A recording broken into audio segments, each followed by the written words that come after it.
दोस्तों, शेर और बाघ की लड़ाई में कौन जीतेगा, ये विषय काफ़ी पुराना होकर भी बेहद नया महसूस होता है। शेर और बाघ की लड़ाई इतना रोचक विषय है कि इस वीडियो के शुरू होने से पहले ही आप इन दोनों जीवों में से अपने किसी एक पसंदीदा जीव को विजेता मान बैठे होंगे और आप अपने पसंद के जीव को ही इस वीडियो के अंत में विजेता के रूप में भी देखना चाह रहे होंगे। लेकिन वास्तव में शेर एवं बाघ में से किसी एक को विजेता चुने जाने का प्रश्न इतना कठिन भी है कि इस प्रश्न का सही उत्तर कभी खोजा ही नहीं जा सकता। किंतु मेरा दावा है कि आज के इस वीडियो में मैं आपको संतोषजनक उत्तर देने में कोई कसर नहीं छोड़ूंगा, क्योंकि ये वीडियो किसी की व्यक्तिगत भावनाओं को ध्यान में रखने की बजाय केवल इस विषय के विशेषज्ञों की राय पर बनाया गया है। तो चलिए वीडियो को आगे बढ़ाते हैं। दोस्तों, हमारे पास दो दावेदार हैं, अफ्रीकी शेर और भारतीय बाघ। अफ्रीकी शेर को जंगल का राजा कहा जाता है। हालांकि मेरे अनुसार अफ्रीकी शेर सवाना के राजा हैं। सवाना का जंगली मैदान मध्य अफ्रीका के एक बेहद बड़े भूभाग पर फैला हुआ है और अधिकांश अफ्रीकी शेर यहीं निवास कर रहे हैं। ये जानवर निर्विवाद रूप से अफ्रीका महाद्वीप का सर्वश्रेष्ठ शिकारी जानवर है। ये धरती की एकमात्र ऐसी बिल्ली प्रजाति भी है जो समूह में रहती है और शेरों के समूह के सामने किसी बाघ का टिक पाना कतई संभव नहीं है। हालांकि हम जब शेर एवं बाघ के मुकाबले की बात करते हैं तो निश्चित रूप से वहां अकेले शेर से अकेले बाघ के ही मुकाबले की बात हो रही होती है। सबसे पहले हम बारी बारी से शेर की उन 3 खूबियों को जानने की कोशिश करेंगे जो खूबियां शेर को बाघ के साथ हुई लड़ाई में विशेष लाभ प्रदान करने वाली हैं। एक नर शेर को दूसरे नरों के साथ लड़ने की आदत होती है, यानी इन्हें लड़ने का अधिक अनुभव होता है। शेरों के झुंड में आमतौर पर शिकार की जिम्मेदारी शेरनियों के ऊपर होती है। इसलिए शेर जानते हैं कि यदि वो लड़ाई में जख्मी भी हो गए तो भी उन्हें भोजन की कमी नहीं आने वाली, और इसी कारण शेर अधिक खूनी संघर्ष करते हैं। ये अपने जख्मों की परवाह किए बिना अपने दुश्मन को चीर फाड़ देने के लिए जाने जाते हैं। शेर की घनी आयाल उनकी गर्दन की रक्षा करती है। आमतौर पर सभी बड़ी बिल्लियां अपने शिकार की गर्दन को दबोचकर ही उन्हें मारती हैं। ऐसे में जब बाघ शेर की गर्दन को पकड़ने आएगा तो इन घने बालों के कारण बाघ को शेर की गर्दन तक पहुंचने में कठिनाई आएगी। वहीं कुछ शेरों की आयाल इतनी लंबी होती है कि वो आयाल इनके पेट तक भी फैली होती है, यानी एक हद तक ये आयाल शेर के पेट की भी रक्षा कर सकती है। यदि आप ये सोचते हैं कि शेर कभी शिकार नहीं करते बल्कि वो हमेशा ही शेरनियों के भरोसे बैठे रहते हैं तो आप गलत है। शेर बेहद कुशल शिकारी भी होते हैं। जब ये शिकार करने पर आए तो शेरनियां इनके सामने कहीं नहीं ठहरती। अक्सर जब शिकार शेरनियों के काबू से बाहर हो जाता है तो उस शिकार को दबोचने का काम शेर ही करते हैं। सिर्फ इतना ही नहीं, कुछ शेर बाघों की ही भांति अकेले जीवन भी जीते हैं। ये लगातार एक स्थान से दूसरे स्थान पर भटकते रहते हैं एवं दूसरे शेरों से लड़ते हैं तथा अकेले ही शिकार करते हैं। ऐसे शेरों को खाना बदोश शेर कह दिया जाता है। चलिए अब शेरों की खूबियों के बाद शेरों की 3 कमियों की भी विवेचना करते हैं। शेरों की सबसे बड़ी कमी ये है कि शेर बाघ की तुलना में हल्का शरीर रखते हैं। ये लंबाई, चौड़ाई एवं ऊंचाई में भी बाघों से कमतर होते हैं। सिर्फ इतना ही नहीं बल्कि पंजों की चौड़ाई से लेकर कैनाइन दांत की लंबाई तक में भी बाघ शेरों को मात दे सकता है। बाघों के काटने की शक्ति भी शेरों से लगभग 2 गुनी होती है। बाघ के पंजे से किया गया प्रहार कहीं अधिक तेज और जोरदार होता है। इसलिए बाघों को बॉक्सर कैट भी कहा जाता है, यानी बात ताकत की हो तो शेर का पलड़ा कमज़ोर दिखाई पड़ता है। शेर बाघों की तुलना में कहीं अधिक आलसी जीव है। पहले माना जाता था कि शेर एवं बाघ दोनों ही जीव दिन में करीब 18 घंटों तक सोते हैं, लेकिन ये सच नहीं है। अफ्रीका के गर्म क्षेत्र में रहने के कारण शेर दिन के समय अक्सर छांव में सोते हुए ही दिखाई देंगे, जबकि बाघ पूरा दिन अपने इलाके में गश्त लगाते रहते हैं। वास्तव में जिस दिन शेरों को शिकार नहीं करना होता तो उस रोज़ ये दिन में लगभग 21 घंटों तक सोते ही रहते हैं। वहीं बाघों का सोने का समय पूरे दिन में करीब 16 घंटों का होता है। इसका मतलब है कि बाघ शारीरिक तौर पर कहीं अधिक चुस्त एवं तंदुरुस्त रहते हैं। भले ही कुछ शेर अकेले शिकार करते हों, किंतु आमतौर पर ये समूह के ही आदी होते हैं। यानी जब भी कोई शेर सामने वाले जीव को दबोचता है तो इन्हें अक्सर ये उम्मीद रहती है कि जल्द ही उनका कोई साथी उनकी मदद को आ जाएगा। किंतु बाघ ऐसी किसी मदद के भरोसे बैठे रहने के आदी नहीं होते। यदि शेरों का कोई साथी उनकी मदद के लिए नहीं पहुंचता तो अक्सर शेर हमले से पीछे हट जाते हैं। यही वजह है कि अकेले शेर को 2-4 लकड़भग्गों का एक छोटा झुंड तक भगा देता है। चलिए दोस्तों, अब हम अपने दूसरे प्रतियोगी यानी बाघ का जिक्र करते हैं और सबसे पहले बाघ की 3 खूबियों के बारे में जानते हैं। जैसा कि मैंने पहले ही बताया कि बाघ शेरों से बड़े होते हैं, लेकिन कितने बड़े। एक औसत अफ्रीकी शेर का वजन 180 किलोग्राम तक होता है, वहीं एक औसतन भारतीय बाघ 220 किलोग्राम तक भारी हो जाता है। ये अंतर एक बड़ा अंतर है। सिर्फ यही नहीं, बाघों की मांसपेशियां भी अधिक घनी होती है। वैज्ञानिक बताते हैं कि यदि केवल ठोस वजन की ही बात की जाए तो बाघ के शरीर में करीब 72% वजन केवल उनकी मांसपेशियों का ही होता है। वहीं शेरों के शरीर में यह अनुपात करीब 58% का होता है। अब इन घनी मांसपेशियों एवं अधिक शारीरिक वजन के तुलनात्मक अध्ययन से इस नतीजे पर पहुंचा जा सकता है कि एक बाघ शेर की तुलना में 1.5 गुना अधिक ताकत रखने वाला जानवर है। बाघ शेरों के मुकाबले में कहीं अधिक हरफनमौला जानवर भी है। शेर जहां सिर्फ घास के मैदानों में रहने के अभ्यस्त होते हैं, वहीं बाघ घास के मैदानों से लेकर घने जंगली क्षेत्र और पानी में भी विचरते हुए देखे जा सकते हैं। हालांकि आपको लगा होगा कि ये कौन सी बड़ी खूबी है, किंतु ये खूबी ही बाघों को घात लगाने में अधिक कुशल बना देती है। बाघ झपटकर अचानक पूरी ताकत से हमला करते हैं और कल्पना कीजिए कि शेर एवं बाघ यदि किसी तालाब के किनारे पर लड़ रहे हैं एवं लड़ते लड़ते ये दोनों ही पानी में जा गिरते हैं, तो बाघ कुछ ही मिनटों में शेर को डुबोकर मार डालेगा। क्योंकि बाघ गजब के तैराक होते हैं, ये अपनी सांस को रोककर लगातार 10 से 15 मिनटों तक पानी के भीतर रह सकते हैं, जबकि पानी में शेर का दम कुछ ही मिनटों में घुट जाएगा। कुछ व्यक्तियों का ऐसा सोचना होता है कि शेर केवल अपनी आयाल की वजह से ही बाघ के हमले से सुरक्षित रह सकते हैं, लेकिन जानकार ऐसा मानते हैं कि शेर की आयाल को वास्तव में बढ़ा चढ़ाकर पेश किया जाता रहा है। यदि हम बाघ की ओर देखें तो इनके पूरे शरीर पर बेहद ही महीन एवं कठोर बाल होते हैं। ये बाल इतने घने और मजबूत हैं कि बाघ की पूरी त्वचा को हल्के हमलों के दौरान चोटिल होने से बचाते रहते हैं। वहीं आयाल को छोड़कर शेर का पूरा शरीर लगभग बालों से विहीन होता है। इनकी बालों रहित खुली त्वचा लड़ाई के दौरान बाघ के सामने होगी और इस त्वचा को बाघ अपने पंजों के हमले से गहरे जख्म दे सकता है।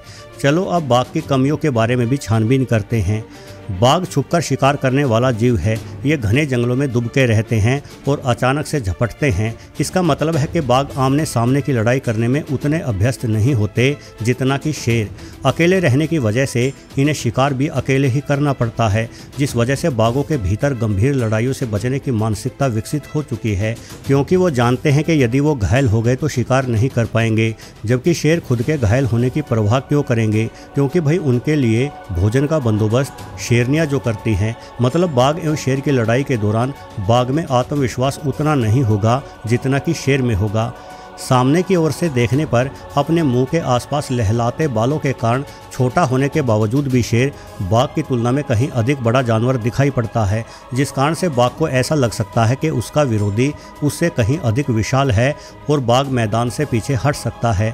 शेर का चेहरा निश्चित रूप से बाघ की तुलना में कहीं अधिक खौफनाक भी नजर आता है और दो जानवर जब एक दूसरे को ललकारते हैं तो सबसे पहले वो एक दूसरे के चेहरे की ओर ही देखकर एक दूसरे के हाव भाव समझने का प्रयास करते हैं और इस मामले में अपने रोबदार चेहरे के दम पर शेर बाघ का आत्मविश्वास फिर से कमजोर कर देगा। अगर अनुपात के हिसाब से देखा जाए तो शेर अपने वजन की तुलना में कहीं अधिक भारी जानवरों को मार गिराते हैं। शेर अक्सर छोटी उम्र के हाथियों तक का भी शिकार करते हैं। ये और बात है कि शेर ऐसा एक झुंड के रूप में करते हैं, लेकिन खुद से बड़े आकार के जीवों को मार गिराने के कारण उनके भीतर अधिक साहस एवं हिम्मत आ जाती है। वहीं कई बार बाघों को भी मध्यम आकार की गोर का शिकार करते हुए देखा जा सकता है और ऐसा बाघ अकेला भी करता है, किंतु यह हाथियों जितने बड़े जानवरों पर हमला नहीं करता। यानी जहां तक पंगा लेने की बात है तो शेर कहीं अधिक पंगेबाज, आत्मविश्वास और हिम्मत से भरा हुआ शिकारी है। चलिए अब निष्कर्ष पर आते हैं। दोस्तों, इसमें कोई शक नहीं है कि बाघ शेर से अधिक ताकतवर, तेज एवं श्रेष्ठ हमलावर है। बाघों की जितनी भी खामियां हैं वो इन्हीं तथ्यों पर आधारित है कि शायद बाघ शेर के बड़े दिखाई देने वाले मुंह या खुद के घायल हो जाने के डर की वजह से शेर के साथ अपनी लड़ाई शुरू ना करे अथवा लड़ाई को मध्य में ही छोड़ दे, और ऐसा अक्सर होता भी है। शेर और बाघों की ज़्यादातर मुठभेड़ों में बाघों को पीछे हटते हुए देखा गया है, क्योंकि खुद के घायल होने से बचने का यह डर पीढ़ियों से उनके दिमाग में बैठा हुआ है। लेकिन बाघ पीछे हटे ऐसा हर बार नहीं होता। आंकड़ों के अनुसार करीब 40% बाघों की मौत आपसी लड़ाइयों में ही होती है। इसलिए विशेषज्ञ मानते हैं कि यदि एक बार बाघ ने लड़ना शुरू कर दिया तो ये भी शेरों की ही भांति आखिरी समय तक टिके रहते हैं। इस हिसाब से मेरा निष्कर्ष तो यही है कि यदि एक बार शेर और बाघ की आमने सामने की लड़ाई शुरू हो जाती है तो बाघ शेर को परलोक पहुंचाए बिना नहीं छोड़ने वाला। मेरे अनुसार बाघ एवं शेर की लड़ाई में 70% मौक़ों पर जीतने की संभावना बाघ की बनती है एवं 20% मौक़ों पर बाघ ये लड़ाई बीच में ही छोड़ सकता है। वहीं 10% लड़ाइयों में जीत शेर को भी मिल सकती है। लेकिन बजाय अपनी राय के मैं कुछ जानकारों की राय आपके सामने रखना चाहूँगा जिन्हें आपको ज़रूर सुनना चाहिए। सबसे पहले उन जानकारों की राय जानते हैं जो शेर का पक्ष लेते हैं। क्लाइड बीटी शेर एवं बाघों के एक मशहूर ट्रेनर रहे हैं। उनका मानना था कि 10 में से 9 बार एक पूर्ण विकसित शेर एक पूर्ण विकसित बाघ को मार डालेगा और मात्र एक बार बाघ को जीत मिलेगी।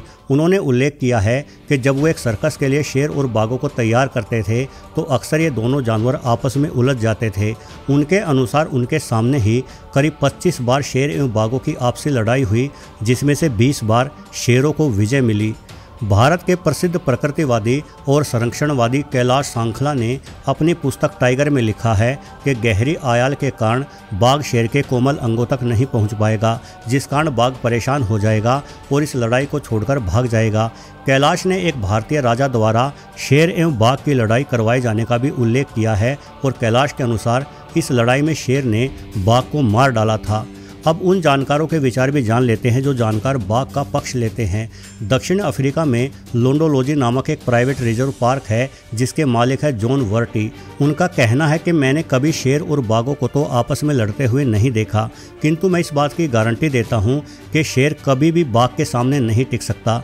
जॉन बताते हैं कि उन्होंने अक्सर बाघों को तेंदुओं पर हमला करते देखा है और बाघ तेंदुए को मिनटों में पूरी तरह से फाड़कर मार डालते हैं। वहीं जॉन ने शेरों को भी तेंदुओं पर हमले करते हुए देखा है, किंतु उनका कहना है कि अकेला शेर कभी तेंदुए तक को नहीं मार पाता, बल्कि तेंदुआ किसी तरह से खुद को छुड़ाकर भाग ही जाता है।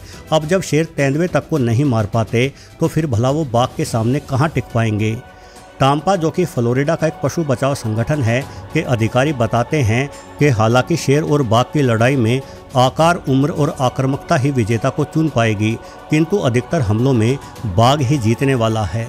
सेव चाइनीज टाइगर्स नामक एक अन्य संस्था ने बाघों और शेर के शरीर पर लंबे समय तक शोध करके ये कहा कि किसी शेर को एक बाघ के साथ लड़ा देना वैसा ही है जैसे किसी कुत्ते को भेड़िए से भिड़ा देना। बाघ अकेले शिकार करने में सक्षम है, ये ज़्यादा बड़े, भारी और ताकतवर है। ऐसे में किसी शेर का बाघ से जीत पाना संभव ही नहीं हो सकता। स्मिथ क्लार्क, जो कि ब्रिटेन में कभी शेर एवं बाघों के माहिर ट्रेनर हुआ करते थे, ने तो दावा किया था कि बाघ और शेर में यदि 100 बार मुकाबले करवाए जाएं तो 100 में से 100 मामलों में हमेशा ही बाघ शेर को हरा देगा। क्योंकि बाघ कहीं अधिक फुर्तीला और ताकतवर है तो भला हम शेर को विजेता कैसे कह सकते हैं। क्लार्क के अनुसार उनके जीवन में उन्होंने शेर एवं बाघों के मध्य में हुई अनेकों लड़ाइयाँ देखी हैं, जिनमें से हर बार बाघ आसानी से शेर को नीचे गिराकर शेर का पेट फाड़ डालता था। बीबीसी ने वर्ष 2016 के दौरान ताकत, फुर्ती एवं बुद्धिमत्ता को आधार मानकर बाघ के पक्ष में अपना फैसला सुनाया था और कहा था कि भारतीय बाघ निश्चित तौर पर अफ्रीकन शेर को धूल चटा सकता है। नेशनल ज्योग्राफिक चैनल की documentary the last Lions of Asia में भी उल्लेख किया गया है कि एक बाघ का औसतन वजन शेरों की तुलना में 50 किलोग्राम तक अधिक होता है। ऐसे में शेर के जीतने का सवाल ही पैदा नहीं होता। इस डॉक्यूमेंट्री के अनुसार आज भारत भर में बाघ पाए जाते हैं, जबकि शेर केवल भारत के गुजरात क्षेत्र में ही बचे हुए हैं, जिससे पता चलता है कि अतीत में बाघों ने शेरों को मार भगाया और उन्हें एक सीमित इलाके में रहने को मजबूर कर दिया। कुल मिलाकर दोस्तों, ज़्यादातर जानकार बाघों का ही पक्ष लेते हुए दिखाई देते हैं। वैसे मैंने अपनी तरफ से इस वीडियो में जानकारी को बेहद विस्तृत तरीके से देने की कोशिश की है, फिर भी आपकी राय मेरी राय से अलग हो सकती है। शेर एवं बाघ की लड़ाई में जीतने की संभावना किस जीव की है, इस बारे में आप अपनी राय कमेंट करके अवश्य बताएं। वीडियो से अंत तक जुड़े रहने के लिए आपका बहुत बहुत धन्यवाद।